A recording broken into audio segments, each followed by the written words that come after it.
Samantala, matapos masaksihan kung gaano ka-sweet ang mag-asawa, ay biglang napangiti ang general. Kaya, dahil dito, ay agad siyang inasar ng magkakapatid at sinabi pa nga na mukhang ang gorilla ay ngumingiti din pala.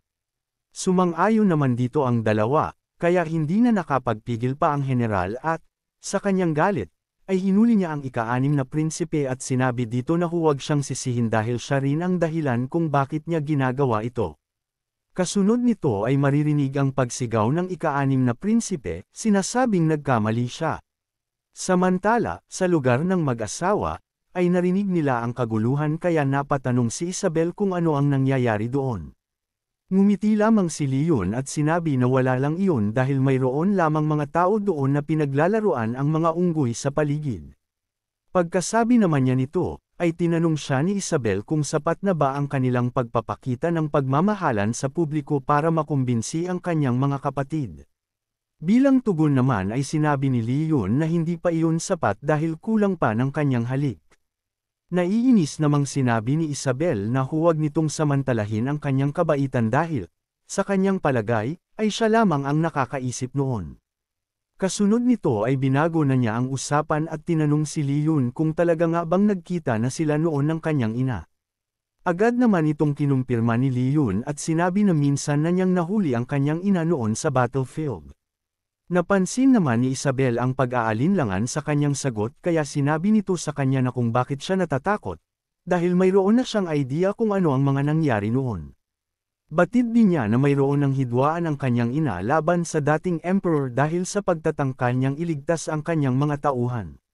Binanggit din niya na kung hindi dahil sa panghihimasok ng mga rebelde ay baka napaslang na ang pamilya ng kanyang ina, kaya tinanong niya si Leon kung ang lahat ba ng iyon ay plinano nila. Awkward namang ngumiti si Leon at sinabi na maaari niyang isipin na ganoon nga, pero sa kanyang palagay ay mas nakinabang ang kanilang grupo sa kooperasyong iyon dahil nasira nito ang reputasyon ng kanilang mga kalaban, lalo na ang dating emperor. Ngumiti naman si Isabel sa kanyang mga narinig at, pagkatapos, ay pinuri siya sa kasinabi na, dahil paggabi na rin, ay kailangan na niyang bumalik sa palasyo para tapusin ang naiwan niyang mga trabaho. Agad namang ngumiti sa kanya si Leon at sinabi na magkita na lamang ulit sila mamayang gabi. Namula naman ang mukha ni Isabel sa sinabi niyang ito dahil batid niya kung ano ang ibig sabihin ni Leon. Matapos naman siyang makaalis, ay dumating naman ang general. At matapos siyang makita ni Leon, ay sinabi nito na batid niyang kanina pa niya sila sinusundan, kaya tinanong niya ito kung meron ba siyang kailangan sa kanya. Sinabi naman ng general na matagal na niyang pinag-iisipan kung paano niya siya haharapin, kaya ngayon ay sinabi niya na nagpapasalamat siya sa kanya, pero kasabay nito ay kinamumuhian din niya siya dahil kung hindi dahil sa kanya ay hindi sana sila naipadala ng dating emperor sa Northern Wilderness. Sa kabila naman ng mga sinabi niyang ito ay ngumiti pa si Leon at binanggit na nabalitaan niya na ang mga tao sa lugar na iyon ay nagbibilang ng mga butil ng buhangin para mabawasan ang kanilang pagkainip. Sumang-ayon naman dito ang general at sinabi na nasubukan na rin niya ang ganoong gawain at masyado itong napaka-boring.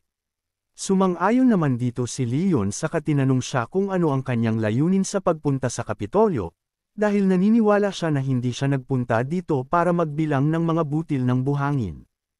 Ipinaliwanag naman ng general na, bago siya magtungo dito, ay nagkaroon sila ng pagpupulong kung paano nila siya dapat tretuhin. Dahil kahit na, sa kabila ng kanyang mga ginawa, ay malaki pa rin ang utang na loob nila sa kanya. Kaya, sa pamamagitan ng palabunutan, ay napili siya bilang kanilang representative at naatasan din na magpasya kung paano nila siya dapat tretuhin. Awkward namang ngumiti si Leon at binanggit na kakaiba ang paraan nila ng pagpapasya. Pero, sa huli, ay tinanong din niya siya kung ano ang kanyang napagdesisyon ang gawin. Dito ay sinabi ng general na batid niya na nagkaroon sila ng pustahan ng kanilang mistress, at sa pustahang iyon ay sinabi nito na natalo sila at ang kabayaran ay ang kanya mismong mga sundalo, kabilang siya. Nang marinig naman ito, ay naunawaan ni Leon ang ibig niyang sabihin at dito nga ay tinanong niya ang general kung gusto ba talaga nila siyang maging kanilang commander ng kanilang army. Pero bago pa siya makasagot, ay binanggit din niya na bagamat kailangan nga niya ang isang army noon, pero ngayon ay hindi na. Sinabi naman ng general na hindi nagkamali ang kanilang mistress pagdating kay Leon, pero sa kabila nito ay kailangan pa rin nilang kumpletuhin ang misyon na ibinigay sa kanila nito bago siya pumanaw. Binanggit din niya na batid din ng kanilang mistress na magagawa ni Leon ang sakupin ng Kapitolyo, pero hindi niya inaasahan na sa ganitong paraan niya iyon gagawin. Kaya talagang namamangha siya sa mga kakayahan ni Leon.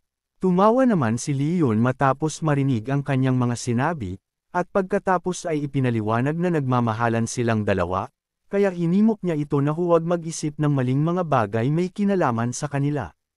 Sinabi naman ng general na hindi nito kailangang mag-alala dahil kanina ay nag-aalala pa sila sa pagsasaisip na si Leon ay isang masamang klaseng tao at ginagamit lamang ang Empress para sa kapangyarihan. Pero matapos nilang maobserbahan ang kanilang mga kilos ay batid nila na talagang sila ay nagmamahalan. Pagkatapos sabihin ito ay lumuhad siya sa harapan ni Leon at sinabi na simula ngayon, sa loob ng 50 taon, ang pinakamalakas na army ng Northern Wilderness ay susunod sa mga utos ni Leon. Binanggit pa niya na kahit utusan niya silang labanan ang mga halimaw sa Northern Wilderness ay hindi sila atras. Wala naman ang nagawa si Leon sa pagiging mapilit nila, kaya sinabi na lamang niya na, dahil hindi na niya sila mapipigilan sa kanilang mga ninanais, ay bibigyan niya sila ng isang importanteng misyon, at iyon ay protektahan ang kanyang asawa at Empress kahit ano ang mangyari. Matapos naman ang pag-uusap nilang ito, ay umuwi na si Leon sa kanilang tahanan. At dito ay nakita niya si Lizu, kaya tinanong niya ito kung rest day ba niya ngayon. Habang patuloy namang kumakain, ay sinabi nito na maaga siyang umuwi ngayong araw mula sa kanyang trabaho. Hindi naman naniwala si Leon, kaya tinanong niya ito kung nakakasigurado ba siyang umuwi siya ng maaga, dahil sa kanyang palagay ay baka nawala na naman siya ng trabaho dahil napansin na ng kanyang boss na lagi siyang kumukuha ng pagkain sa tindahan nito. Kumpiyansa namang sinabi ni Lizu na imposible iyon dahil ang kanyang paraan sa pangungupit ay top level, kaya imposibleng mahuli siya. Idinagdag pa niya na nagkaroon na rin siya ng bagong disciple ngayong araw, kaya nagawa niyang makauwi ng maaga. May pagdududa namang tinanong ni Leon kung bulag ba ang bago niyang assistant, pero bilang tugon ay may pagmamayabang pang sinabi ni Lizu na marahil ay naiinggit lamang si Leon kaya niya nasabi iyon. Idinagdag pa niya na nag-hire ng bagong staff member ang kanyang boss ngayong araw, at naatasan siya ng kanyang boss na turuan ito. At, sa kanyang palagay, ay napakasipag ng bagong empleyadong ito dahil ginawa na nito maging ang kanyang trabaho. Tumawa naman si Leon at sinabi na marahil ay hindi nauunawaan ni Lizu ang kanyang sitwasyon dahil, kung siya ang tatanungin, ay malapit na siyang palitan ng bagong empleyadong iyon at hindi na magtatagal ay mawawalan na siya ng trabaho. Nagulat naman si Isabel matapos marinig ito at napagtanto na tama nga si Leon.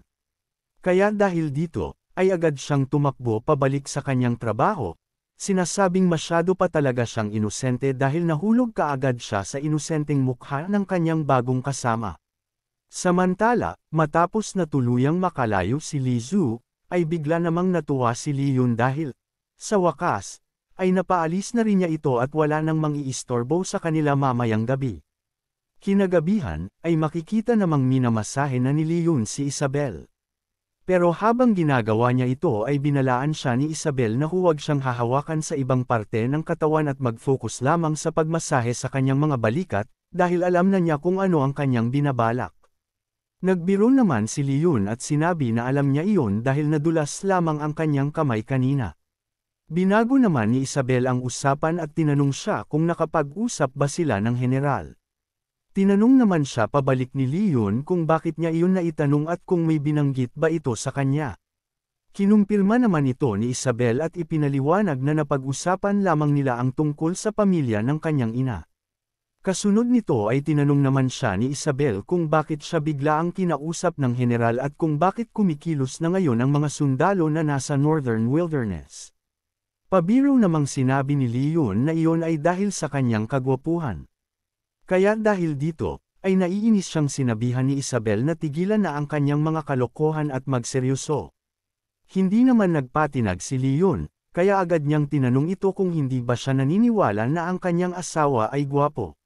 Diretsahan namang sinabi ni Isabel na, sa kanyang palagay, ay sakto lang ang kanyang itsura. Kaya dahil dito, ay nagdrama si Leon, sinasabing sa paningin pala ng kanyang asawa ay hindi siya ganoon kagwapo. Dahil naman sa ginagawa niyang ito ay napilitang magpaliwanag si Isabel at, nahihiyang sinabi na ang tipo niya ang kanyang type at sapat na iyon para sa kanya. Bigla namang tumawa si Leon sa kasinabi na alam na niya ang tungkol doon. Kaya binanggit din ni Isabel na batid din niya na puro kalokohan lamang ang kanyang sasabihin. Matapos namang marinig ang sinabi niyang ito, ay hinawakan siya sa balikat ni Leon at inamin na nagkamali siya. Kaya bilang kabayaran, ay masaya niyang sinabi sa kanya na gagawin niya ang kanyang pinakamahusay sa kanilang kwarto. Agad naman siyang kinontra ni Isabel at sinabi na tigilan na nito ang kanyang mga binabalak dahil magkakaroon pa sila ng family dinner. Tinanong naman siya ni Leon kung ano ang plano niya may kinalaman sa kanyang mga kapatid. Agad namang sinabi ni Isabel na balak niyang ipadala ang mga ito sa Jiangnan o manatili na rin dito sa Kapitolyo.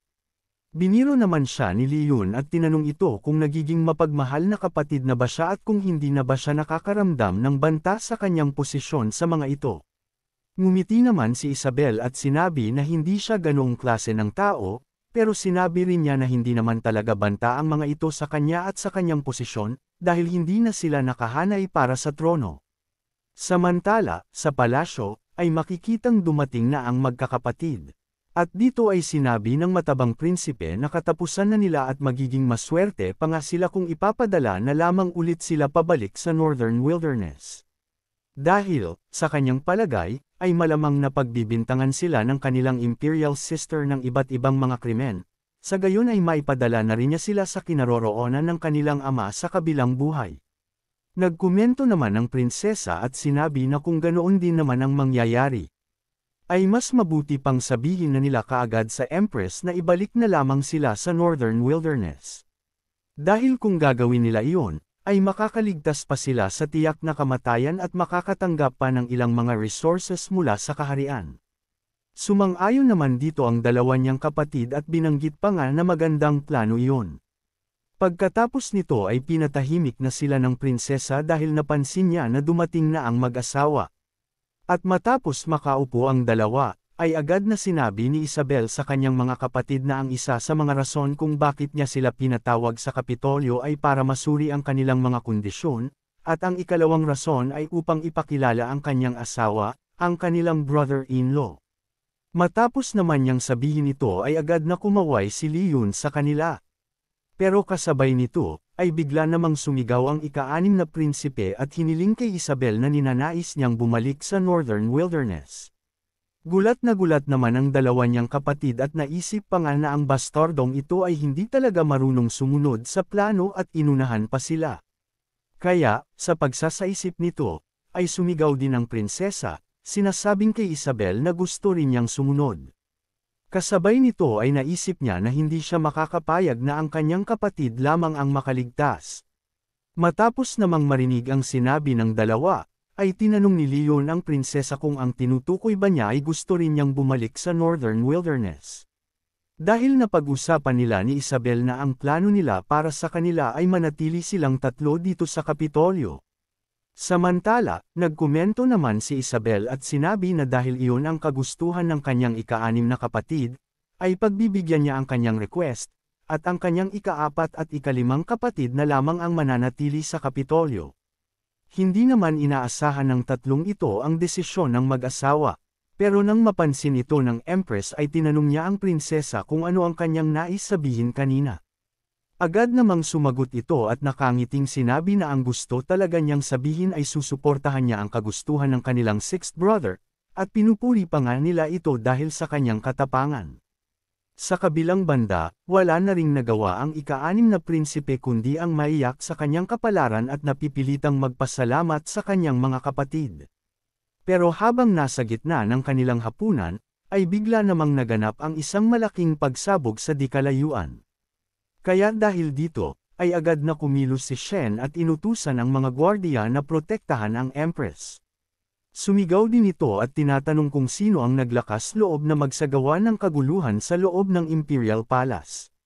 Sa kabilang banda, si Leon naman ay ngayon ay may seryosong ekspresyon at napapatanong sa kanyang sarili kung bakit tila pamilyar sa kanya ang sword energy sa pinagmulan ng pagsabog na iyon.